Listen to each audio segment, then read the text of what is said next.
tahu organisasi pelajar itu banyak sekali, ada Muhammadiyah, ada PMII, HMI, GMNI dan lain sebagainya yang kita ketahui. Tapi kemajemukan IPNU di kalangan organisasi pelajar IPNU tetap ada di garis Nahdlatul Ulama seperti itu. Bedanya dengan organisasi-organisasi di luar sana, mereka tidak terikat, artinya mereka tidak punya pelindung di atasnya seperti itu. Kalau IPNU kan jelas pelindungnya ya NU seperti itu. Kalau ada apa-apa dengan IPNU ya NU mau tidak mau harus ikut campur.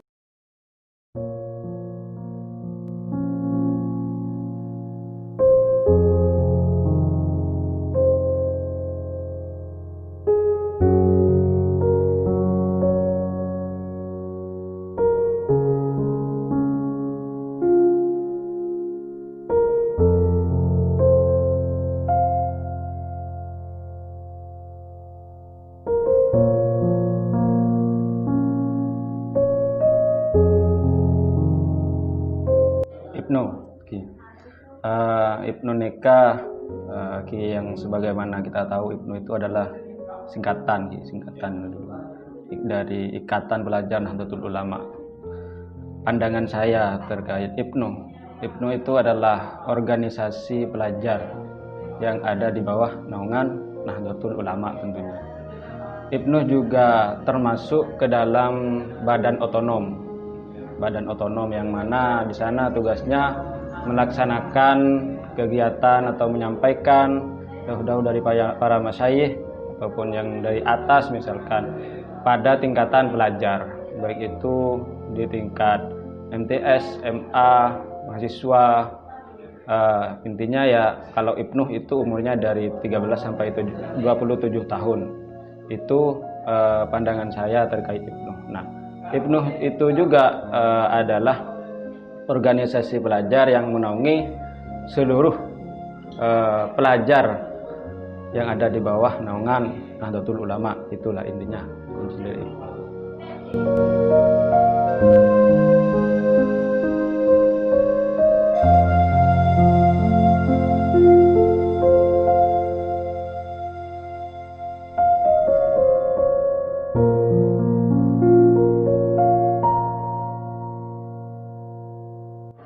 Tujuan saya utamanya untuk masuk IPNU ini dari mulai saya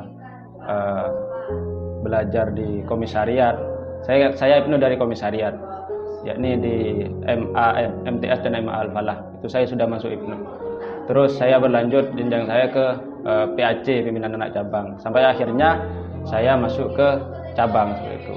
Nah, tujuan saya selain untuk mengabdi untuk NU, saya juga ingin mendedikasikan diri saya untuk Nahdlatul Ulama, yang mana telah kita ketahui NU itu kan organisasi terbesar sedunia. Bahkan yang mendirikan NU itu bukan sembarang orang dan caranya pun tidak sembarangan, bahkan perlu tirakat beberapa tahun oleh yang mulia Hadratus Syekh Haji Hasyim Asy'ari dan juga Kiai Holil Bangkalan. Oleh karena itu, karena saya melihat besarnya NU, maka saya ingin mengabdikan diri saya, seluruh jiwa raga saya, ingin mendedikasikan diri saya untuk NU secara umumnya lewat IPNU ini seperti itu, lewat jaringan pelajar ini seperti itu. Dan saya juga ingat dauhnya Kiai Hasyim itu kan, barang siapa yang mengurusi NU itu akan diakui sebagai santrinya. Maka dari itu salah satu tujuan saya juga, saya ingin nanti setelah akhir dari kehidupan saya ingin dianggap santri oleh Kiai Haji Hasyim Asy'ari seperti itu.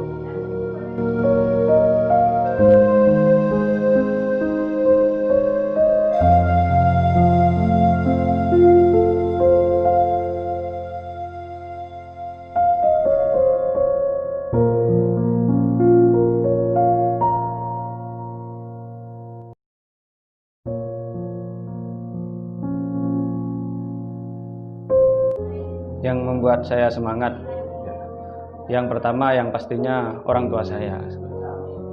Orang tua saya, keluarga saya semuanya asli NU, meskipun tidak NU struktural.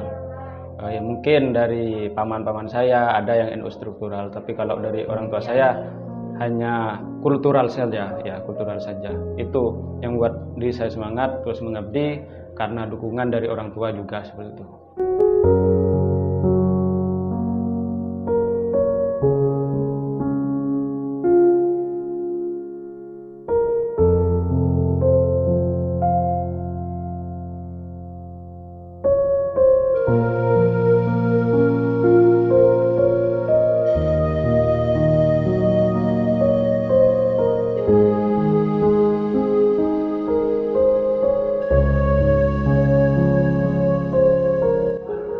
Sebetulnya menjadi seorang pemimpin itu tidak mudah, tidak semudah yang kita bayangkan, dan juga tidak seenak apa yang kita pikirkan. Bahkan ada yang bilang enak itu hanya ada di omongan orang. Ternyata yang kita rasakan tidak seperti itu. Sedangkan untuk membangun solidaritas antara teman kita, antara pengurus kita, antara sesama teman-teman organisasi, itu salah satunya kalau bagi saya sering-sering ngumpul gitu. Meskipun tidak ada agenda apa, tidak ada rapat apa, intinya sering ngumpul. Kita di sana sering ngopi bareng, bahas organisasi santai-santai seperti itu. Bahkan hasil dari pemikiran-pemikiran yang besar itu timbul dari ngumpul-ngumpul santai seperti itu biasanya. Saling jaga silaturahmi juga bisa itu. Sering ke rumahnya teman-teman siapa misalnya silaturahim.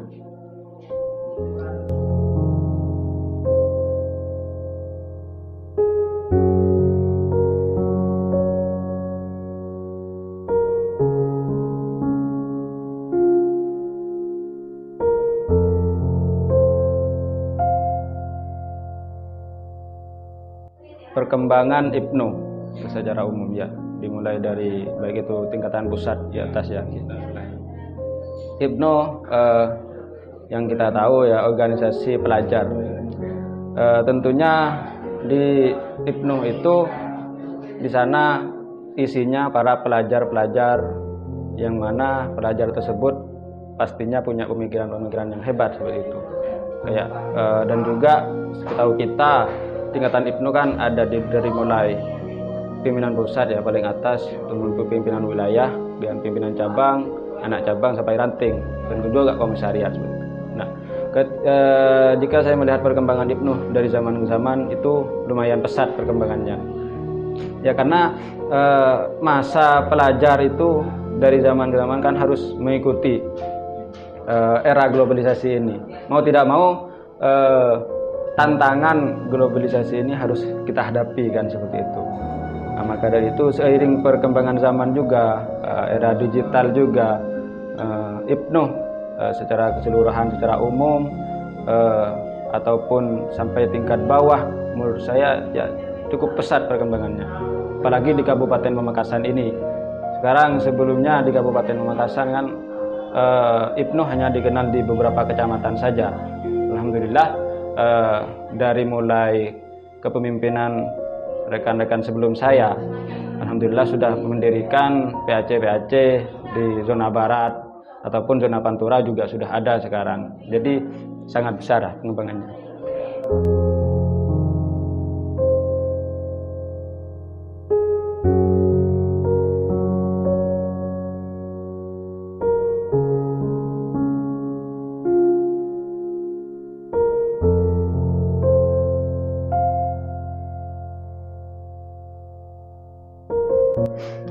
Ya dilihat dari tujuan IPNU terlebih dahulu, bahwa IPNU itu tujuannya itu yang dilakukan oleh Kiai Thonha Mansur ya. Tujuan utama IPNU yaitu adalah bagaimana menjadi pelajar yang hadir di masyarakat. Bukan kita hadir di kalangan politikus seperti itu. Jadi kita bagaimana dicetak untuk hadir di tengah masyarakat, bagaimana di kehadiran kita itu betul-betul dirasakan oleh masyarakat. Jadi bagaimana caranya kita untuk menghadirkan diri kita kepada masyarakat. Ya untuk apa? Kegiatan-kegiatan kita pastinya harus melibatkan banyak masyarakat. Tentunya ketika kita harus banyak sosialisasi juga di tengah-tengah masyarakat agar masyarakat yang tidak tahu apa itu IPNO, apa itu PPNU, agar mereka bisa tahu, karena tidak semua masyarakat bisa mengenal IPNO. Masyarakat biasanya hanya tahu NU-nya saja. IPNO dan PPNU tidak tahu apa itu IPNO. Maka kita harus bisa menjelaskan minimal lah. IPNO nikah misalnya ya, kalau bisa bilang IPNO nikah untuk laki ya. Organisasi untuk lakian mun NU nikah, pelajar NU lakian, mun PPNU nikah bini nikah. Minimal lah masyarakat itu tahu seperti itu. Oh, kalau di desa saya misalkan, di desa saya ada ranting IPNO PPNU-nya aja. Itu alhamdulillah aktif dan bisa bersosialisasi dan bisa bermasyarakat dengan warga sekitar seperti itu, dan menghadirkan suasana baru bagi kita seperti itu ya. Intinya yaitu bagaimana masyarakat bisa menganggap kita memang betul-betul ada di sana.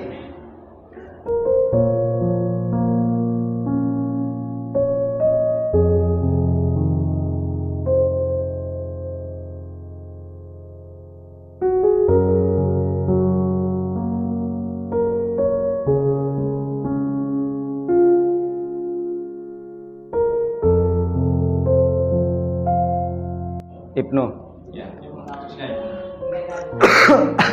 Lucu ini sebetulnya. Seru juga. Bagaimana menyikapi organisasi di luar NU, di luar kita, ataupun bahkan teman-teman kita. Ya saya tahu organisasi pelajar itu banyak sekali. Ada Muhammadiyah, ada PMII, HMI, GMNI dan lain sebagainya yang kita ketahui. Tapi kemajemukan IPNO di kalangan organisasi pelajar IPNO tetap ada di garis Nahdlatul Ulama seperti itu. Bedanya dengan organisasi-organisasi di luar sana, mereka tidak terikat, artinya mereka tidak punya pelindung di atasnya seperti itu. Kalau IPNO kan jelas pelindungnya ya NU seperti itu. Kalau ada apa-apa dengan IPNO ya NU mau tidak mau harus ikut campur. Maka dari itu pergerakan di IPNO sendiri, pergerakan organisasinya IPNO itu sebetulnya terbatas dengan apa? Dengan aturan para masyayikh yang ada di atas kita. Misalnya di PCNU Pamekasan lah, PC IPNO Pamekasan ya. PC IPNO Pamekasan kan ada Rois Suriyah di PCNU, ada Tamfidiyah juga. Nah, kita tidak boleh pas langsung misalkan ada sesuatu di pemerintahan, kita tidak boleh langsung mengomentari ini, ataupun bahkan kita pas demonstrasi itu tidak bisa, itu menyalahi aturan, bahkan berakibat fatal bagi posisi kita di kalangan pelajar IPNO ini seperti itu. Karena ruang gerak kita terbatas, kita harus juga tahu sikap terhadap, karena kita punya kiai ya, bagaimana menyikapi kita di bawah kiai seperti itu. Kita harus hormat kepada kiai seperti itu.